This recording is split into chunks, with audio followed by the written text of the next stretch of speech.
You and I with Rashmi Shetty is a human library audio podcast bringing in stories of people you and I can draw inspiration from. Welcome to the third season of this amazing story listening journey. Ordinary folks, extraordinary lives, their uniqueness and individuality, making them interesting to talk to and to listen to, each one of them completely connected to the voice in me and with motivational stories of moving beyond themselves to make a difference in the world. A reaffirmation of the fact open your eyes wider. The world is far more beautiful when we acknowledge the presence of both you and I. The 10th of October is observed world over as World Mental Health Day. On this episode of You and I with Rashmi Shetty, the Human Library audio podcast, we have someone whose work beautifully reflects the theme of the day. Fauzia Naqvi, a dedicated psychologist with over 12 years of experience across hospitals, corporates, and private practice. With more than 4,700 supervised clinical hours, she's supported clients through grief, stress, addiction, workplace burnout, and relationship challenges.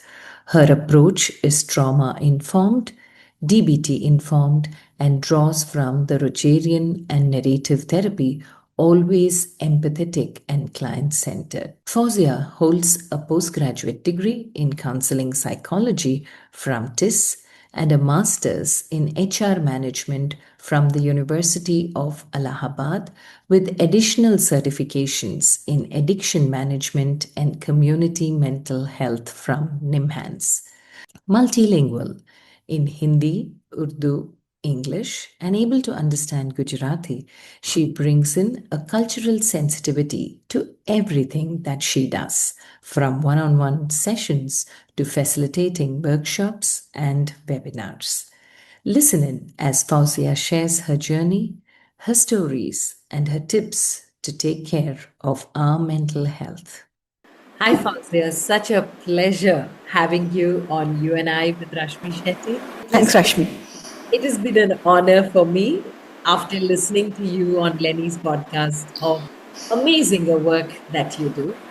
And before we get to the work that you do, I would love to know what Little Fauzia is all about and what were your influences? Where were you born? Where were you brought up? That's quite a long journey, and so the Fauzi you're talking to right now is sitting in our hometown, is sitting exactly in the home and the house that she was born and brought up in, which is in Allahabad.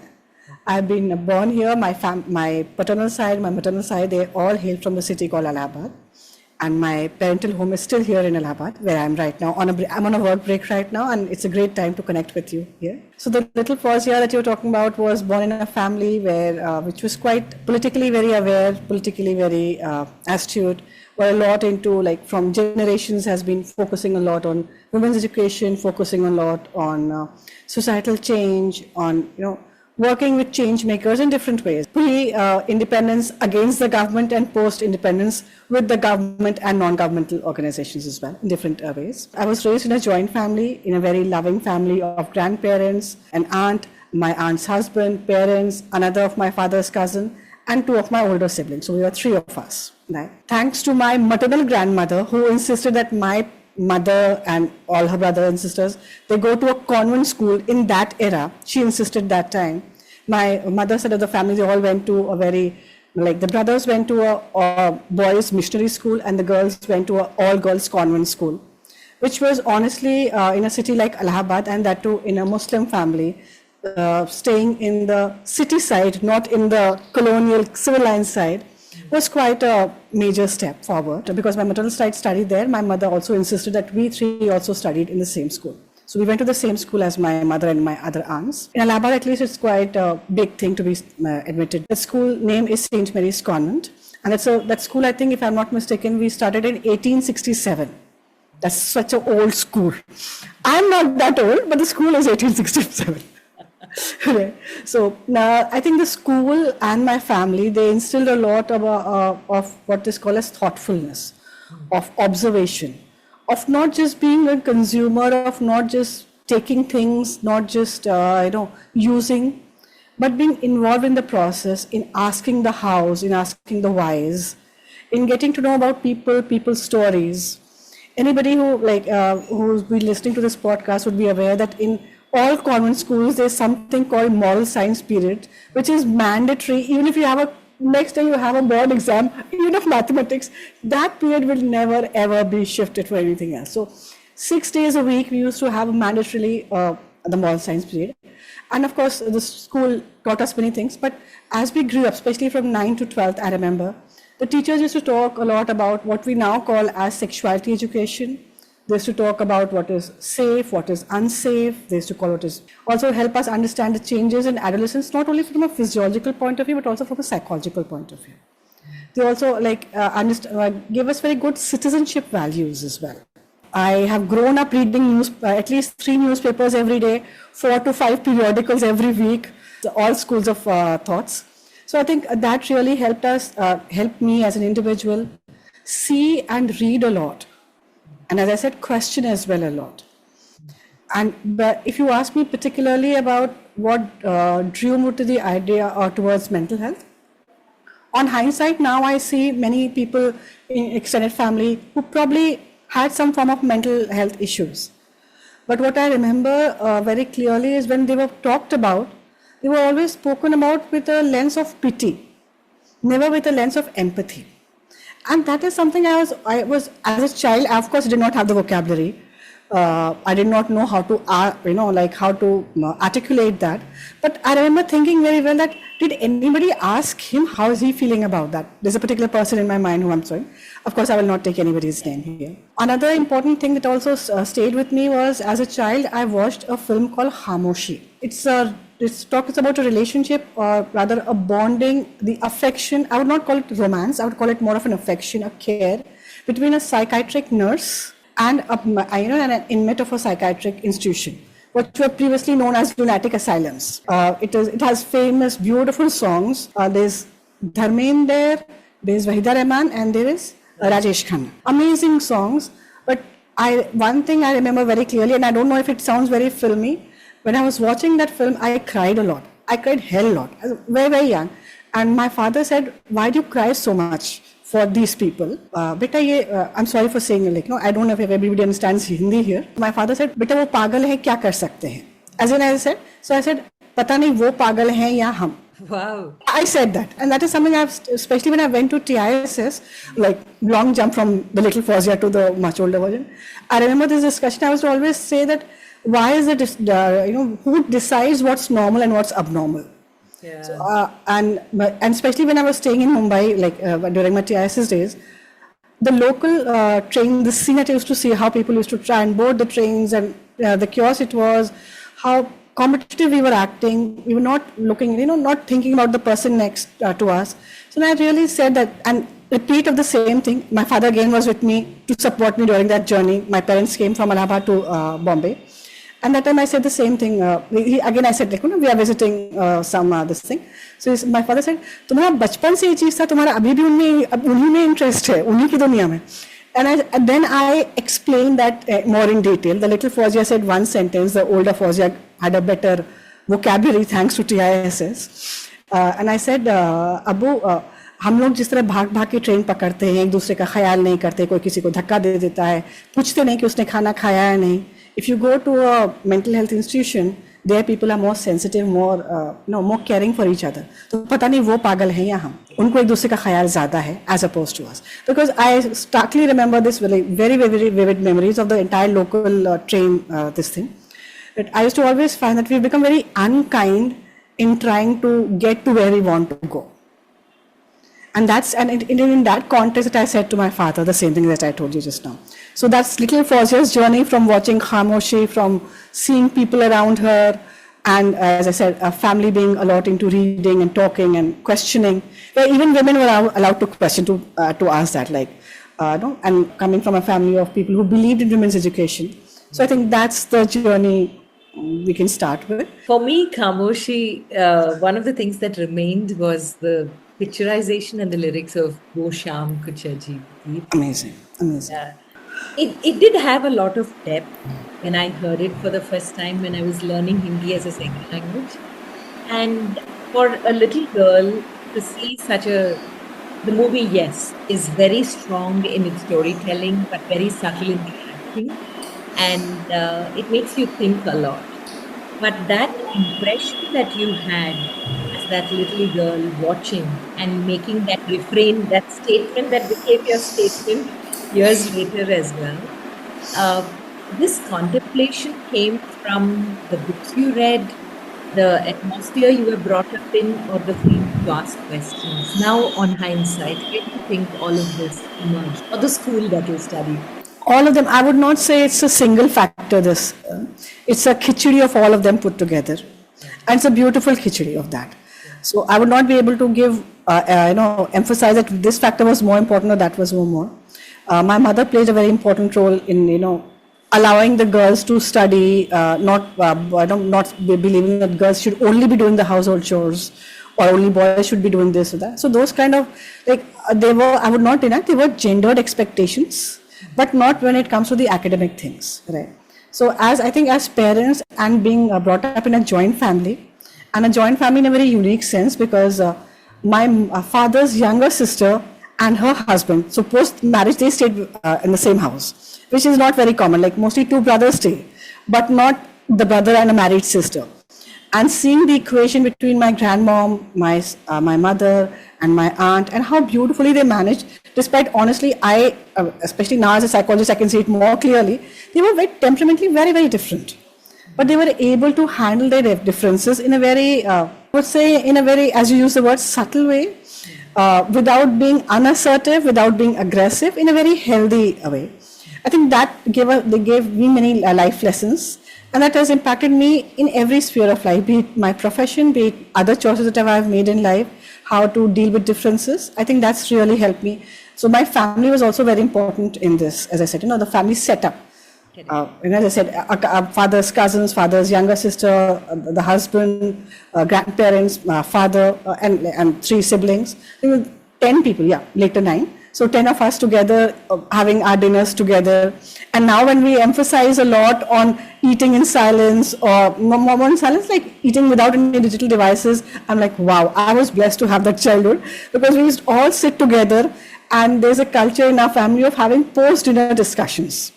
So we used to really have like long discussions after that. Like it could be something very random as well, something very gossipy as well, but we'd really have lots of conversations. So I think the art of conversations and the importance of conversations in family members, that has also stayed with me. So till now, despite everything, even if I have to have my food alone, Rashmi, honestly, I can't have my food with any television or any mobile or anything around me.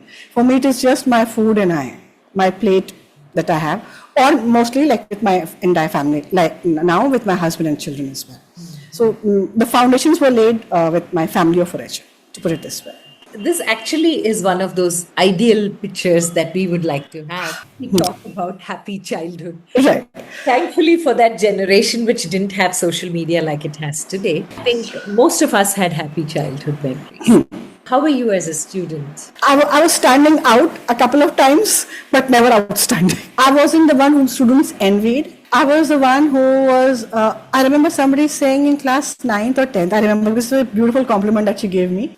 In some ways, I don't know why, maybe it was like a precursor to this thing. I became the entire class agony aunt that time. But that was much later. Earlier in childhood, I would say my school journey, there's one bit that I'd like to add because you're talking about childhood. When I entered St. Mary's Convent, that time I wasn't very fluent in English because we insisted on speaking in our mother tongue, Urdu, at home. Even though my mother and my older sister, my older brother, they all used to speak in English only. The other family members, as a family, used to speak in Urdu. So there was initially a struggle for me in the school, right, to be accepted.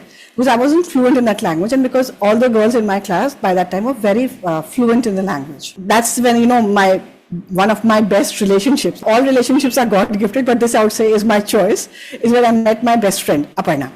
I met her in 2nd standard in St. Mary's Convent. And probably the way we accepted each other, the way we understood each other, so that initial feeling of isolation, she very beautifully took care of it without ever making me feel that she's obliging me or she's being kind to me. The kindness was very understated. The kindness was kind of wrapped in in just genuine gestures of friendship. So I think that was a tough time for me when I think back as a childhood, to adjust to a new school, to feel accepted there. But in every journey, we'll all realize there's always somebody who helps us there. And for me, it was my friendship. And I'm very blessed, Rashmi. Till date, Aparna and I continue to be best friends. I have many other school friends. There's Tina, there's Rashi, there's Komal, like many other friends of them. But Aparna and I, we started first. And then, of course, gang grew in size, but she was my co-voyager during my difficult times, and she continues to be that. And rather, I would say we continue to be there in each other's life. So that was something that I wanted to add about my childhood. But as a student, I would say a mixed bag. I was good with the social sciences as expected, like history, geography, civics. I never had a problem. English, Hindi, I was like, not to say too good, but I was there, like among the best of the class. Like especially in Hindi debates and everything, I had to participate. Even in English and Hindi debates and elocution. Maths and physics were better knower. So they were like, bhai isse mat baat karo. I never understood mathematics and physics never understood me. Chemistry and biology were like decent enough. Okay. So I wouldn't say that any teacher disliked me. I would agree that I was a favorite of a couple of teachers, especially with the Hindi and Hindi teachers, or maybe sometimes history teacher as well. They used to like me a lot, but of course never the maths teacher and never the physics teacher, right? So as I said, it was a mixed situation. What made you choose psychology? I am coughing not only because I have a cold. I am also coughing because sometimes stressful memories also evoke certain physiological reactions. Not entering into any kind of pity party kind of a thing. But it took me a little time to convince my family about the importance of studying psychology. My family in particular wanted me to do management and work for an MNC, work for a bank. That's like what, achhe bache, they do. And psychology was something they were not very well, they didn't know much about. They were not against it, but they were like, my father being from a service camp background, of course wanted all his 3 children to be, part of a stable workforce. So study well, and if not a government job, join a private organization as well, but study hard and be in a stable job. Now, never the business side and never in anything else. So it took me a little while to convince them. So initially I studied commerce, honestly. But that, I would say they were the most difficult years of my life. Commerce never liked me, I never liked commerce, but somehow I managed to scrape through, not a great student there, but just managed to scrape through that. Those 3 years of undergraduation were a tough time for me. But after that, I was able to kind of mildly convince my family, and I studied organizational psychology for my master's. Because that was kind of an amalgamation of courses. Students from law were there, students from management were there, students from commerce were there, and of course biology and psychology students were also there. So we had a beautiful motley group of students. And in part of that course, the organizational we were taught a small, I think 25 mark or 50 mark paper called Counseling Skill for Managers. And I think I do not know if I excelled there or not, but I think I loved that class. I remember every class of that in detail. And after that, I was 100% convinced that I would never be a healthy fit in a corporate situation. I would always want to do something in the mental health stream as well. It was not a linear my journey took psychology and everything. So my M.Psych, by the time I finished that, I was already absorbed by the Indian Institute of Management, Ahmedabad, to be an academic associate for the OB area. When I was at IIM Ahmedabad, people thought it was the best thing for me to happen. But honestly, if I look at the entire journey, I think the best thing that happened to me was my TISS choice. And TISS happened to me after marriage, after motherhood. After my younger son was born, I was very sure that this is where I wanted to be.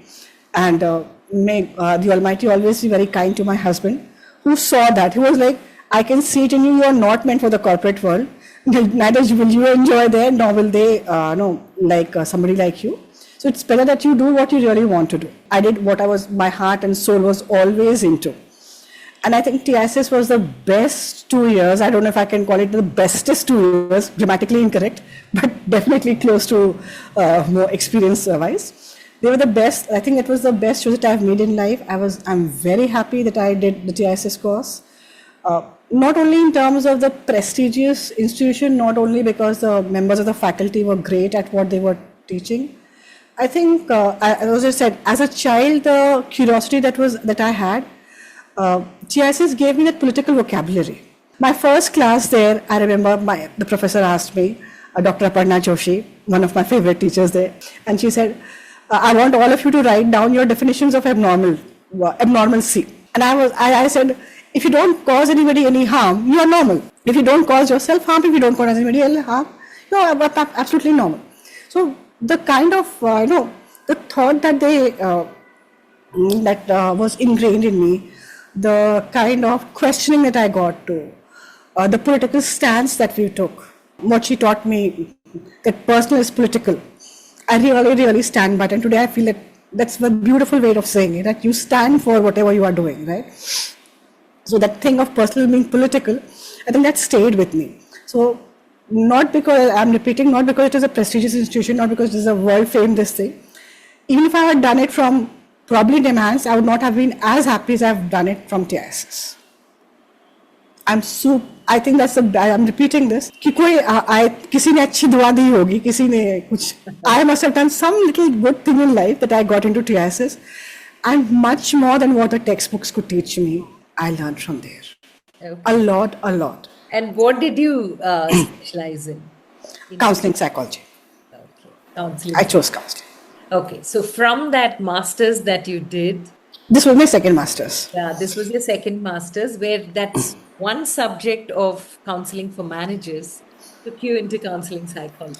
Rishmi, I always wanted to just be in this field, as I said, but it took me a little time to convince people that this field of work has a lot of scope, and even if it didn't have a scope, I wanted to be there, and honestly, people feel that probably I would be very happy at IIM.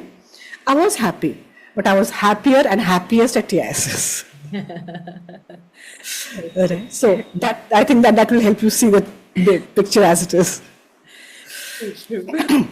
But Fawzia, I'm very curious at this point. When you chose counseling, was it your work at IIM that told you that counseling is what you like to do, because you continued being that agony aunt back in school again in IIM, that you realized that by nature you were a good listener and people would just confide in you very easily? Was that what drew you into understanding and filtering options that you really enjoy? Definitely. I think I knew that I wanted to be in the mental health stream. Even in psychology, I did not want to go into the business side of psychology, because psychology is a vast this thing. For me, psychology meant that I wanted to understand human beings. I wanted to work with human beings. I wanted to work for human beings, and specifically with the psychotherapy area, or the mental health stream as we call it. So it's very sure.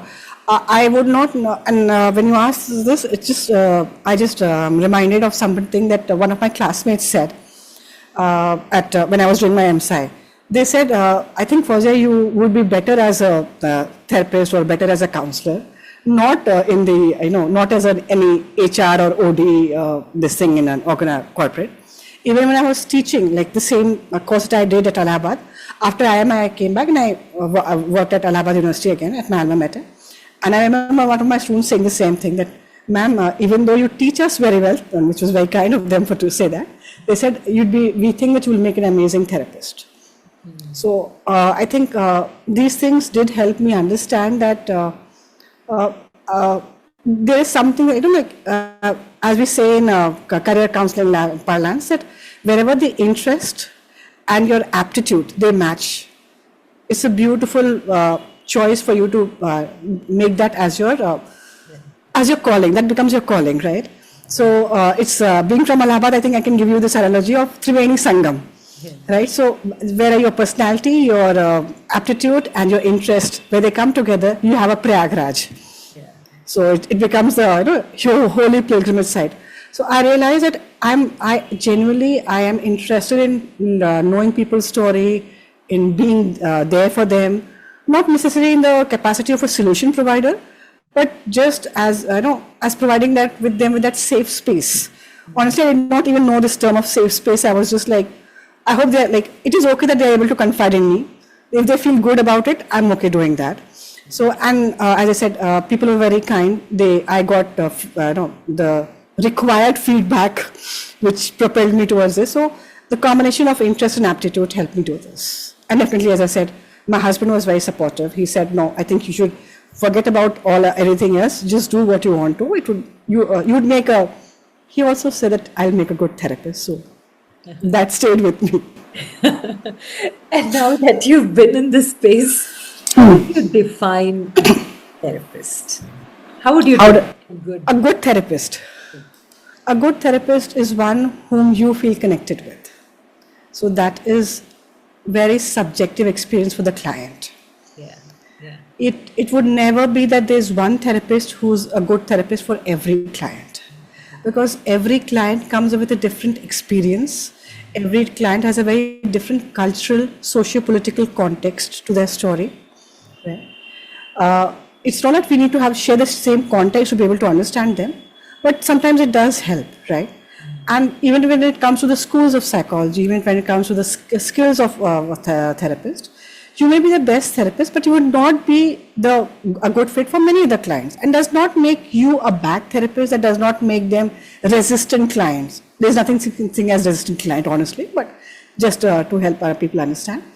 So you would be a good, as I said, any therapist would be a good therapist for somebody the client feels well connected with, where the client feels that I can come back to this place whenever I wish to. I feel, the word that you use, I feel a sense of calmness here. I feel seen here. I feel heard here. I feel understood. I feel validated. Right? Something that I say for my best friend Aparna, that she understands me the way I wish to be understood. So, therapist is somebody who understands you. Yeah. Of course, not our work does not stop at just understanding. It goes beyond that. But that lays the foundation for the work to begin. So it has to be a good client and therapist fit. That would depend, as I said, on what the client needs are and what the therapist skills and school of psychology and attitude and demeanor and all those things are. Thank you for that definition, because not everyone who studies is most likely to be one of the best in that space. There's a lot that is internally there, which is your attitude, which comes out while you listen to people. And one of the major requirements is being a good listener, non-judgmental. Of course. So on this journey, Fawzia, as you were progressing, when you finished this, you were in Mumbai, and now you are in Bangalore. So where did the journey take you? Yeah, that's interesting. Again, a little break, not a break in the journey, but a little bump. My children were very young that time. Yeah. And as I said, when I was studying at TISS, my parents and my aunt and her husband, as I said, from my joint family, and from my in-laws, my parents-in-law, they all supported throughout the 2-year journey. But after that, being senior citizens, they had their own health challenges. They had their own calling and yearning for Allahabad, so they couldn't stay longer in Mumbai. So I chose a work which allowed me to work from home that time. And that time, the entire concept of online counseling was not much in vogue, so to say. And those people were kind enough. And my work that time was an amalgamation of my first master's with my second master's. So there we were working with it was more like psychometrics, as we call that, helping organization find the right candidates for different roles. Not just in terms of knowledge, but in terms of the attitude that they carry. Do they have the temperamental fit for that? Do they have the required attitude for that? To give you a very basic example, like for somebody who's a lot into research, does not require necessarily to be an extrovert. Would be very happy doing lots concentrated work, having good amount of focus, and be very very happy in his or her own world. But somebody who needs to be in a very something like a people focusing role, let's say something like like a salesperson, needs to be somebody who's a little extroverted. Yeah. It's a basic temperamental traits coupled with a few skills. So we're just trying to understand. So organization would give us a requirement that these are the kind of roles. So we design a test accordingly to find if they were suitable. The same thing, person role fit. There's a person role fit and person organization fit. So there's a client therapist fit, and similarly that fit also had to be happening. So for 1 or 2 years I was there, and then my husband got a transfer to Bangalore. I shifted along with him, and here then I quit that role because by that time my children had also grown up, and I joined a hospital nearby and also started my independent practice. Then I joined. I don't know if you're aware of that. You've heard of Culfit, I'm sure, right? So Culfit that time had a MindFit division as well. So I worked with them as a therapist for close to 2 years, and then Corona hit, and things changed a lot. And then I left there, and then I started. Since 2019, I've been fully absorbed into independent practice. Of course, I am in collaboration with a couple of hospitals where I go like as a consultant, but primarily I'm into independent practice because now my clients are from all over India and some even from outside of India. Thanks to Zoom meetings. Honestly, I think even this podcast continues because of Exactly. And like honestly, they offer us privacy. There's good audio, video, this thing. I think it works beautifully for us. Thanks to Zoom. So, yeah. Yeah, that's so true. And when we are talking about your journey, Fauziya, today, yes, people talk mental health openly. And we have a day like October 10th, which is celebrated or observed as well. But when you were in that space, it was still not many people say that I'm going to see a counselor. Even now they don't say it. Oh, really? I thought now it's a little more open than what it was when you say I'm going to see a psychiatrist. Under 30s, the young adults and adolescents have a different worldview. Older adults, especially male clients, have a different. So like 30 plus, 40 plus have a different. This clientele that you catered to at that point in time, did it, and you said COVID was the time when you moved online. Did online somewhere help you understand that people were now coming out because it's online, so people don't even see you entering a clinic? There were two sides to this, I'll tell you. Allow me to elaborate. So as you said, like when you have a physical clinic, sometimes people have this concern that they'll park their car a little ahead and then they'll come walk to your clinic because they don't want their car to be seen around your clinic. That's one thing. But definitely Zoom allowed people the concept of privacy, talking, which too, I can't take this away, was also little, for some people still a struggle. Not everybody had access to a laptop or to a phone or even to a private space. And with Corona hitting, many people were forced to be together. So many can of worms were opened from because we were staying apart. Things were better now, but when people were staying together, so the familiarity again started breeding in contempt, right? So we were not prepared to be with each other 24/7. So not only the physical space limitation, but also sharing the same psychological, emotional space was also tough for people. So some people definitely who had that access, definitely, thankfully, hopefully were helped. But I would not take away the fact that I still feel that many of the communities could not be served very well because of the infrastructural deficits, right? Because they did not have access to good internet speed. That comes with that's also a privilege, right? Not everybody has that. Or people who stay, big families in small spaces, in congested spaces, right? They cannot. So I have, as much as we did not do this earlier, we were very textbook style. No, I have had clients, especially, and I'm talking about the Mumbai context, who are sitting in a park and talking to me using their Zoom on their mobile phones because they could not do it from their homes. And I had to keep everything aside. I was like, and I discussed this with my supervisor. She said, no, we have to work with the times. So definitely we can do this. So that was, of course, for us also a huge learning curve, a major leap of faith that we also as therapists took. That earlier we used to also online therapy does not work. Oh, that's not good work. But life changes, we change. We also accepted that. The same thing. So definitely many people did accept, and thanks to the in some ways the pandemic of Corona is also a pandemic of anxiety, a pandemic of other forms of mental health concerns. Anxiety was just like the common cold or fever as we have in physical health. But at least people started talking about it. As we call the elephant in the room started getting addressed. People started having the vocabulary. Now, of course, there's a lot of psychobabble in this as well. Some people use it loosely as well. But still, now people use terms like trauma, people use terms like gaslighting, using terms even people earlier would be not using terms like anxiety or depression so commonly. They say, I'm just sad. But now they're able to understand the difference between clinical depression and sadness. So in some ways, pandemic did give us that vocabulary, that understanding. And definitely the young adults that we have, they were very open about it. They were very vocal about it. Thanks to their openness, they being amenable to the concept of therapy. Even later, the older generations also started taking, they were okay with the middle-aged people, the senior citizens were also like, okay, this can also be explored. When we were confined, and how I put it is that this was like a situation where even the doctors did not know. It was like an out-of-syllabus question for them as well. It was something very, very unusual. Rashmi, did you know the word quarantine before that? I don't know. I never knew that. I think we'd heard of the word epidemic, but never the word pandemic. Our vocabulary also grew. We were also facing in situations, it was one day at a time. So I think the anxiety of, as we call it, of not knowing what tomorrow will bring. How many lives will it take? What if something happens to me? What if something happens to my loved ones?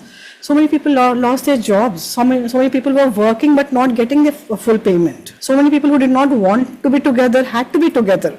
Couples at odds with each other, parents and children who were not having the same worldview, in-laws and daughters-in-law. So we had all these struggles that time. But the entire pandemic situation taught us that what are we able to handle well and what we are not able to tolerate well. Anxiety, we say, is the classic definition of that is the intolerance of uncertainty. So when I don't know what tomorrow will bring, if I'm at ease with that, or if I'm neutral, I will not feel anxious. But if I'm concerned, kal kya hoga, what will tomorrow bring, what will be day after, I should prepare for 10 years later. If I'm not able to tolerate that lack of certainty, then I become anxious.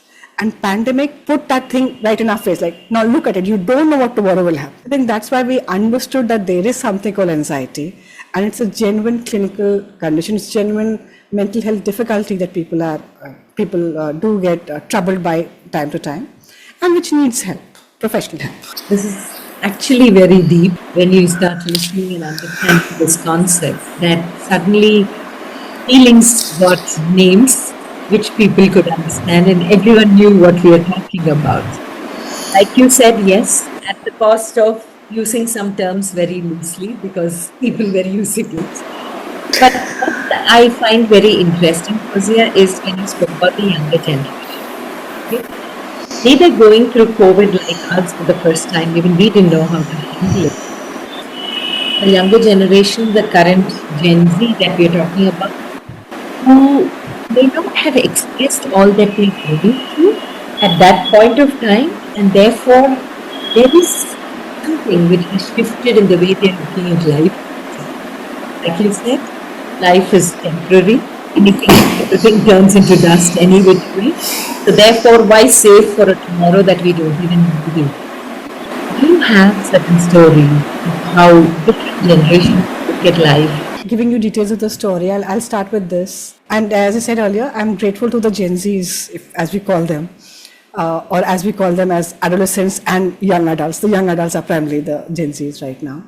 The young adults, as we call them, they were the ones who were most open to the idea of therapy. They struggled a lot. Just when they were entering the workforce, or just when they were about to graduate from their college, all these things happened. Even the people who were that time who were in school, many times we call them, oh, these are COVID children, they don't know enough because they were doing online classes. So there are also biases and stereotypes there as well. We don't take that away. But they opened the world for the others to talk about mental health. So that's one thing. But I think, they are still more open to the concept of talking to somebody who's non-judgmental and who assures you of confidentiality. Versus people, and of course these are more, there'd always be exceptions, there'll always be aberrations to this. Versus, especially in the Indian context, we have a lot of this thing of belief about family honor, prestige, घर की बात बाहर नहीं जानी चाहिए, right? So people took a little while to chew this idea, to accept it. They kind of glanced at it, took and then took a step back. फिर झांका, फिर कहा चलो थोड़ा सा try करते हैं. So this was like a peep and go kind of a thing, and then gradually they stepped into this. That time, like for them, the world always, their therapist was always their family members. And even if it was not real therapy, that was the belief was. I would not say that was real therapy, but that was the belief was. But as opposed, as I said, the young adults are more open to talk about these things as well. The young adults being people who are more in tune with the psychological vocabulary use these terms. Of course, there'd always be people and across generations who may use the terms little loosely, but at least we are glad that let's not throw the baby with the bathwater. Let's accept that at least people have started talking about it. Otherwise, the other, as you said, थोड़ा सा वो कम हुआ है, right? थोड़ी सी बातचीत हुई. You see how even newspapers, right? They start talking about. Even you see like podcasts, stories. I would say, I think people who came from marginalized backgrounds, they came up to me like this is I'm sharing as a therapist. I had many of the people from the marginalized community coming for therapy during the COVID times. Marginalized in different sense of the term. Some because of their gender, some because of their religious community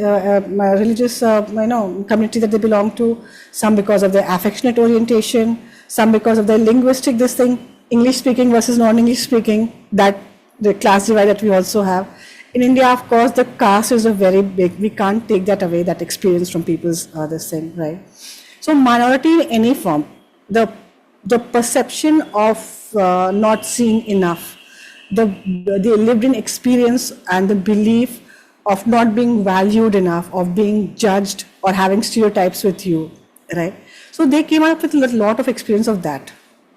So I think because I said they had that mobile phones, and whenever they could find some privacy, they'd come for a therapy session, and if they see the therapist is equally fluent in Hindi and Urdu or any other regional any other Indian language, right, non-English speaking as well, has the understanding of being rooted in cultural context, understands politics, they were very open to talk about those experiences as well.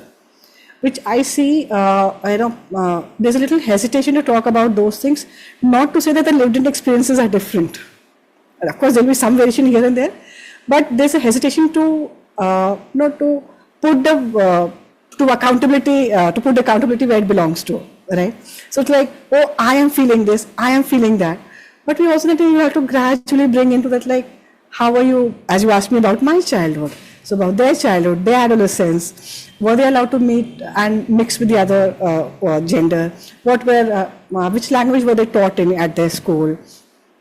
And then they open up and like, okay, there could also be systemic issues, like somebody being from for any kind of a persecution at any level, like overt or covert, or anybody, any kind of a, what we call as even persons with disability, right? You and I have the privilege of looking at each other, of talking to each other, people with different communication difficulties, or visual challenges, even neurodivergence, right? So I think we started talking about these things, right? But with you repeating this, that the people in their 30s, 40s, and sometimes a couple of my clients are also in their 50s and 60s as well. With the geriatric population, a lot of focus is on the symptoms only. It's almost like they're meeting a doctor. And they'll be like, oh, you'll give me 15 minutes. Oh, you want me to tell more? So like, yes, please, I'm Jin. I want to listen to you. I want to hear your story. I just don't want a list of symptoms, right? So there's a little shift there. So then helping them understand very gradually, not pushing myself, just very gradually what were the experiences, and then using the right vocabulary, the TISS vocabulary, as I put it, right? That helped them that, okay, so not everything that, that happens here is only happening here. It is also happening around us. And then what is happening here also has a bearing on what is happening here. So the mind-body connection, the cultural context, that was all brought into, like, we talked about that. But because the young adults, the adolescents, they are more net savvy, spending more time on the social media, reading a lot about this, authentic and both inauthentic sources as well. but at least asking questions, saying that could this be not only talking about symptoms, but also talking about experiences, and saying, no, 50 minutes is my time, this is my space, I want to talk about it. So that shift, I would say, was very quite noticeable for me as a therapist as well. You have a story, Fazia, where today when you look back, that was the story that made you realize you are on the chosen path and you have found your path. I'm drawn towards this. It is not that because we hear very difficult stories. We hear stories of even violence as well, of ongoing violence as well. And Rashmi, I'm digressing a little because I'm using the word violence. There's so much of violence that we are seeing in the world around us. You feel like, what are we talking about in a kind of a little bubble? And there are people who actually are facing, who don't know if they'll see actually tomorrow, right? Who are really standing in long, never-ending queues just to get a bowl of food. So it's not that all my clients are very privileged, so to say. They all have their challenges, and hence they are willing to come to therapy as well. Some just are very curious about therapy, and hence they are in therapy. But some of them have had a very, very tough life, right? And as much as I am very empathetic to the struggles that they have, I'm also very proud of how resilient they have been. Of the kind of whatever as much as life has been demanding a lot from them, extracting a lot from them, I would not say that they've come out a winner, but they've been a very strong survivor. They've been facing the bully called life and difficult circumstances, right? They've not given up. That, again, as a therapist, I would say it's not a kind of work that anybody would enjoy. It is not कि आज बड़ा मजा आया, बहुत ही traumatic story. So never that. But it's always like that, oh my God, what has he or she gone through? But look at the amazing resilience and courage and the hope that they bring. Okay? That has helped me be very sure that this is where I want to be. Definitely feedback from the clients, definitely feedback from the supervisor, feedback from my own therapist as to how I'm doing in my mental health, because as therapists, we definitely need to always have a therapist for ourselves, right? So taking the feedback and maintaining ethics of like not overburdening myself with too many clients and too much of work, honestly, I'm very sure that I am in the right place and I want to continue here. I just, being little, not little, but quite spiritually grounded, I always begin my session by like, Almighty help me to help this client so that that client can help themselves. That's what we always say in counseling psychology, that we help them so that they can help themselves. So I always start with that silent prayer that I know that if I'm not able to do anything good, at least I should not be able to do any harm to them. Non-harming stance is very strong for us as a counseling psychologist. I think I begin with that, and I'm content doing what I am doing. Definitely, I've got lots and lots to learn. It's not something. It's a continuous learning journey. But there's not one single thing, Rashmi, to answer a question where I say, okay, that this is the moment where I thought that this has been my calling. I think, as I said, from I was drawn towards this. Life gave me different kind of experiences. But now where I am here, I know that this is where I want to be for all my productive years. No questions about that. That's something I'm very repeating, that TISS was the best choice, and being in this profession is it's something that I find very grounding and anchoring for myself. A client who came to you who was difficult for you initially because you had no clue how to handle this, but when they finished the therapy with you and they left, what they told you made you understand certain things because you spoke about resilience. Have you had any challenging moments where you met someone and it challenged every skill in you to bring out the best in that person? There's a client of mine. She's had she had an abusive parent. One parent abusive, the other parent negligent.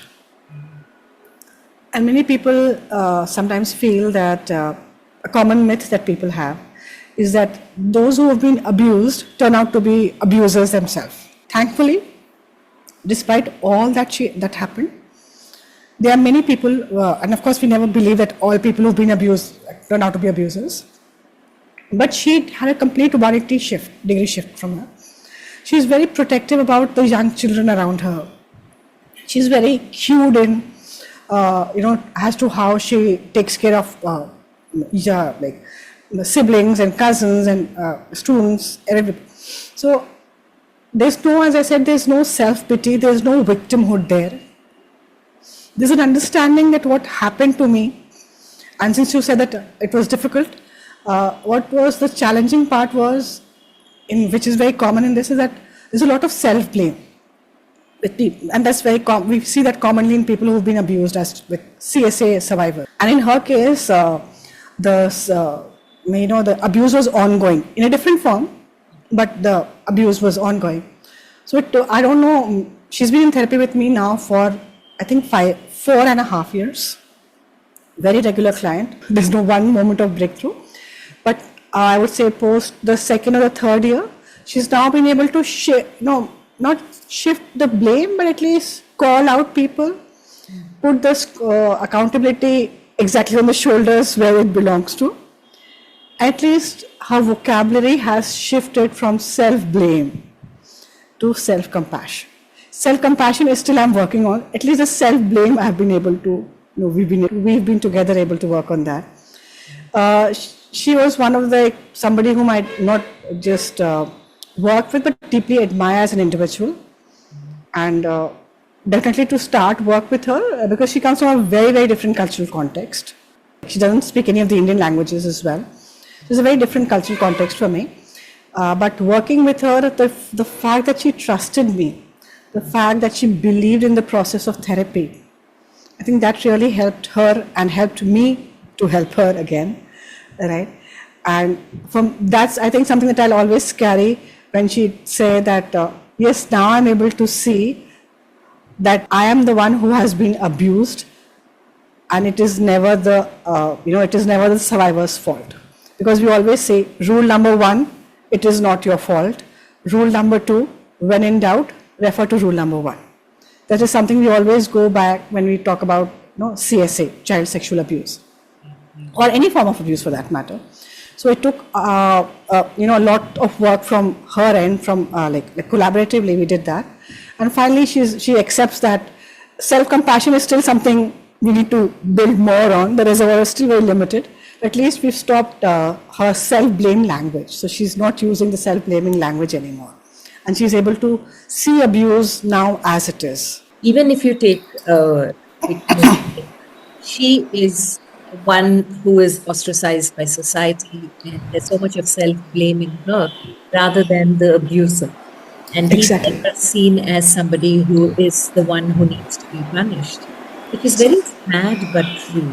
And the trauma that the victim goes through is something that is inexplicable. It's unimaginable for anyone to understand what Right. she would have gone through at that point of time. Today, it's not she alone, it's he also. Yeah. And yeah, honestly, Rashmi, he's find it very difficult to talk about it. Yeah. It's so difficult to let men talk, when boys and men, they talk about their experiences of sexual abuse. It takes a lot of work, it takes a lot of rapport building, it takes a really deep amount of faith in the therapist's ability that then they open up and they talk about that abuse.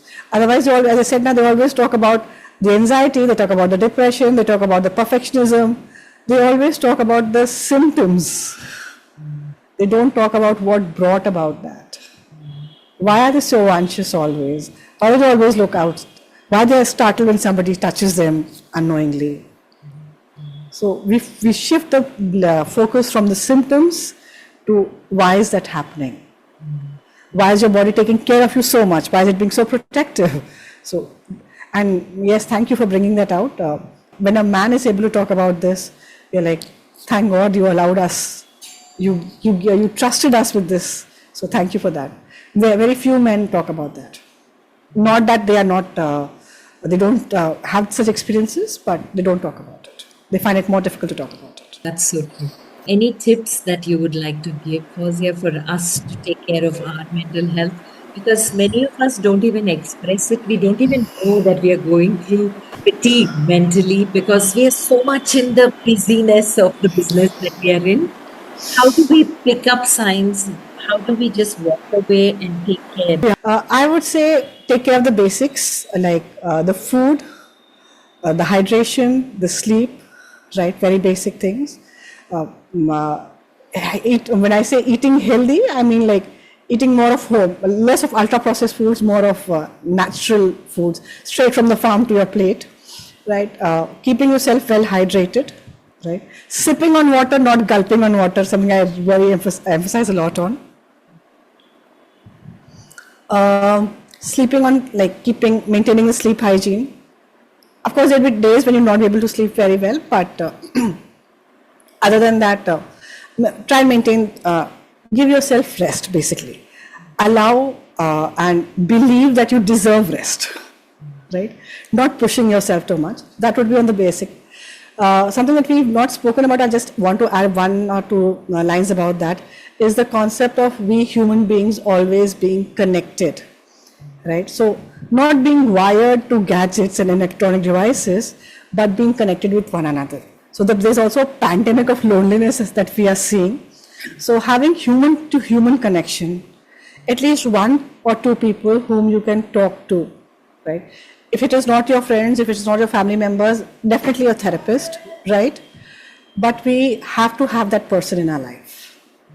So, and in general, just having more connections around, just random, even in this online world, if you can go and just say, no, अपने दूध वाले भाई को या अपने जो दीदी काम करती है उनको हाय हेलो कहना, like looking away from the screen, as simple as that, right? And something that I personally find very relaxing and soothing that you talk about, in terms of the safe space or the calm space, is to have some time in the day when you sit with stillness, when you do nothing, when you allow yourself to feel in your body what your body wants you to hear, right? So instead of it coming out as anxiety, as depression, as XYZ, you sit with your body and you listen to that, right? And when I talk about body, definitely it needs movement. So make sure that you do something, that you perspire well. Don't always sit in AC environments where you don't. So step out, move around, talk to people, have enough of exposure to outdoors. Right?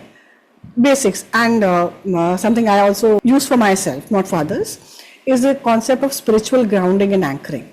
Whatever be your belief, even if you are an atheist, it's having a larger calling, having a purpose in life, having that hope, especially the hopelessness that we are seeing in students, right?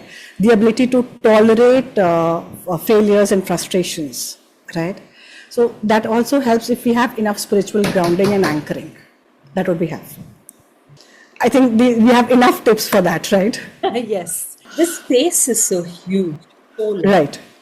Loneliness pandemic that you spoke about. Parenting today is another big topic. Exactly. I think we will talk about that in another one week of podcast. Yes. Yeah, Right. we have a lot to talk about. But before you leave, 3 life lessons, Fawzia. Authenticity, empathy are some things I think we all need. We need for ourselves, we need to extend to the others. And keep it simple, keep it basic. So even when it comes to mental health tips, I would say the same thing, right? Food, have water, sleep, and all those things. Okay, we don't need big words, we don't need jargons, we don't need anything. Even for community mental health, we always say the same. It's the simple, it's the basic thing that always work. Consistency and basic things every day really helps us. So I think these would be my life lessons. The empathy part of empathy to self, empathy to others, like self-compassion and empathy, and definitely keeping everything very basic, very simple, and grounded, my favorite word, anchored and grounded. Thank you so very much, Fawzia. Lessons that you spoke about itself spoke with depth of who you are, made us understand that mental health is not as simple as we make it out to be. Words cannot be loosely used. That stillness you spoke about, the depth of connections that you spoke about, that grounding that you're talking about are all required in today's world where we are connected globally, connected internally. Exactly. Exactly. Thank So you. well put. And God bless you for the work that you do, the difference Thank that you. bring in. Thank you so much, Rashmi. And I would also like to say, Rashmi, every Fawzia needs a Rashmi. For somebody who sees that the worth of this work, not as an individual, but whatever we are doing. I think more than therapists, we need more mental health allies. So thank you so much, and God bless you. May we have more mental health allies in this world. We really need. Thanks, Rashmi, for being you. Thank you so much, Fawzia. With that, we complete this episode of You and I with Rashmi Shetty. Do let us know if you know inspirational people whose story needs to be heard. You can write in at rashmi.thethirdeye@gmail.com. That is rashmi.thethirdeye@gmail.com.